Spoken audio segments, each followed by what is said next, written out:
چېرته ته برابره یې روغه یې په سمه لار باندې موږ په سمه لار باندې که چېرته ته کږه شوې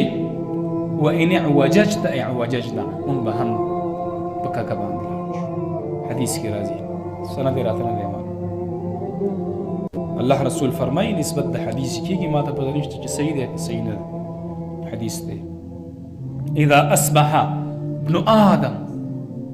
وی کله چې د ادم بچی سحر کی سباش شپه تیره کی ارام وکړي دماغ په ځای شي راپاڅي لمونځ ته تاسو خو دلته ښه لمونځ ته راپاڅئ زور دی در باندې کور کې خو نه کوئ خلکو ته پریښي دي د اوزګارو خلکو کار دی لمونځ کوي هلکه دا عبادت به اوزګار خلک دی که نه د عبادت ته به مونږ ځان اوزګاره او د الله بندی به کي وکړو دا خو فرض ده دا خو ذمهواري ده ای سادهګانو د دې عبادت دپاره الله مونږ پیدا کړي د دې عوض به الله مونږ ته راکوي خو چې ادا یې کړو سړی چې محنت وکړي خواري وکړي عوض میلاویږي که نه مزدوري وکړي پیسې ورته میلاو شي دا عبادت زمونږ عوض د دې به مونږ ته میلاویږي الله رب العالمین به یې راکوي خو چې ویې کړو کله چې سحر کې ابن آدم د ادم بچی نو څه وشي فإن الأعضاء كلها تكفر اللسان فتقول ټول اندامونه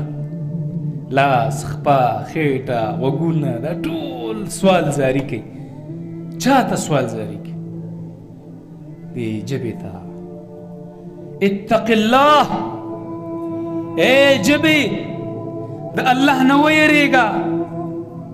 ټول راجمع شي جرګه جوړه کړي ژبې ته وایي چې د الله نه ویریږه د څه په باره کې فینا زمونږ په باره کې ولې فانما نحن بک ولې مونږ ستا تابع یو په تا پورې تړلی شوي یو فان استقمت استقمنا که چېرته ته برابره یې روغه یې په سمه لار باندې موږ په سمه لار باندې او بیا څه وایي که چېرته ته کږه شوې وان اعوججت اعوججنا موږ به هم په کږه باندې لاړ شو سبب یې څه دی د دې دوه درشتو غاښونو منځ کې معمولي سره ټوکړه ده لمده دا برابره